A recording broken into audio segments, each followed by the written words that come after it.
Hello everyone, my name is Qizhen. I'm a PhD candidate from Bowling Green State University, and I will follow my advisor Dr. Tian transfer to the University of Alabama at Birmingham in spring 2024.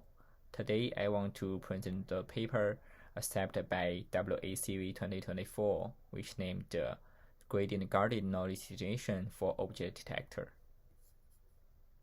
As for the motivation of our work, we know with the development of the deep learning, so most vision detector models become deeper and larger, which means they will require more parameters and computational resource to achieve the best performance.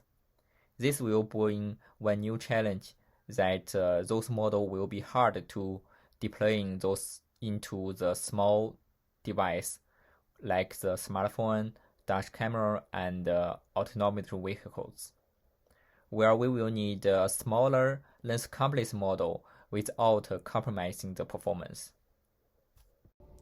So knowledge distillation is one of the solutions to compress a large model into a small one. And KD, just like a smaller and more efficient student model, mimic the knowledge or feature of the complex teacher model to achieve the model compression and perceive or even improve the performance. So most previous KD focus on the classification problems, and some detection KD works mainly to mimic the plan feature or active the feature of the teacher, but rarely consider how the feature will be contribute to the final detection loss. Also, previous detection KD use a fixed width give to the foreground and background features. We will show later how we fine grade those features to achieve the better performance. In summary, our contribution can stand out from previous work. We introduced a new gradient guarded knowledge situation, which we call the GKD, using the gradient information to identify and focus on the most relevant feature for detection. Furthermore, we present a bounding box aware multi-grain feature imitation, which consider the bounding box information and conceptual information during the distillation. Before we go into the detail, we know the gradient simply measures the changes in all the ways with regard to the changes in the error, or we call the detection loss.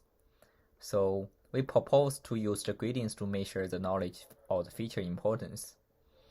And in that way, we know which weight change or feature change will have the larger influence on the final detection loss. In that case, that feature will be more important than others that have the less influence on the final detection. So mathematically speaking, our GKD can be summarized as two formulas. In the first equation, we compute the gradient guarded feature map M by using the gradient to weight the plan feature. The plan feature will be indicated using the A, and the L subscript task will be the final detection loss. Also, the WHC indicates the width, height, and channel, respectively. This process of getting the gradient guarded feature map can be applied to both the teacher and student model. As shown in the second equation, we simply just let the student to mimic the teacher's gradient guarded feature map. In other words, we're using the gradients to reweight the feature. This will guide the feature model to pay more attention on the most crucial feature with respect to the object detection resource from the teacher model. This slide shows more detail of our GKD approach. As we can see in this figure, its training image will go through both the teacher detector and the student detector. After extracting the features and calculating the final detection loss, the gradients with respect to the FPN feature will be used to reweight the plan feature. The final target feature map will be used to do the distillation, which we simply using the L1 loss to minimize the feature difference between the students and the teacher. The bounding box-aware motor grain feature imitation is another key component of our approach. It ensures that the student model pays attention not just to the foreground pixels, but also to those around the bounding box. In Figure A, we can see that it is very normal used to the detection KDs, which let the student to distill the range only inside the bounding box with fixed width. The FGFI and other KD work using the icons. They just pay the same attention to the icons around the bounding box. And in the Figure C, they place the Gaussian attention inside the bounding box, but they ignore all other pixels surrounding the box. We argue that the previous work either only considers the figures inside the box or gives the fixed width for all the pixels. We proposed to pay attention to the inside box, and at meanwhile, we also give some attention around the box, which will decay with the distance to the center point.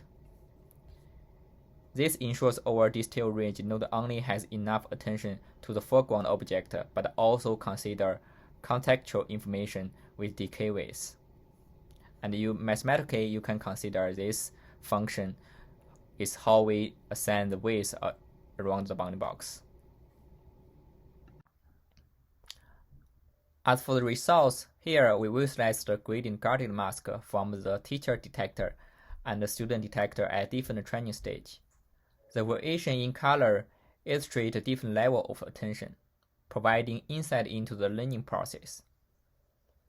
From the figure, the red color indicates the highest attention, and the blue will be indicated the lowest attention. From the Figure B, which we append the attention map from the teacher, we can see the teacher can get good enough attention for the foreground object, which can lead to the correct detection. From the Figure C, at the beginning of the distillation, we can see the student detector cannot have good enough attention to make correct detection results yet. But in the middle of the distillation, we can see that the student detector can get a similar attention map as the teachers. This means our GKD can help the student quickly focus on the important pixel by learning from the teacher. And from the Figure C, at the end of the distillation process, the student can even outperform the teacher to have the better attention. We have tested our method on both one-stage and two-stage detectors, such as GFL and faster SNN. Competing with other KD methods, our GKD can achieve good enough performance on various detectors and datasets. We use two different datasets, KT and Cocoa traffic, with two kinds of the student backbone, which are the RichNet 50 and RichNet 18. From those two tables, we can see that by incorporating BMFI, our approach can beat all other KD methods with a large gap. We also conduct ablation study of three different components of our GKD BMFI. The three different components include the GKD, FGM, and MFI. From Table 4's caption, you can have some detail about all those three different components. From the table, you can see the GKD alone with no bells and whistle makes the most contribution. And with all the combination together, the performance can get the best. We also show the detector complexity in the Table 5. According to the table, our RichNet 18 distilled student model enjoys an average of 67.9% reduction in the model size and 33.7% saving in the flops. With such small size model, it is feasible to embed it into the mobile apps. Thank you for your attention. That's all of my presentation. I'm happy to answer any question you may have about our research. Please email me or get in touch with me on GitHub for any questions. Thank you.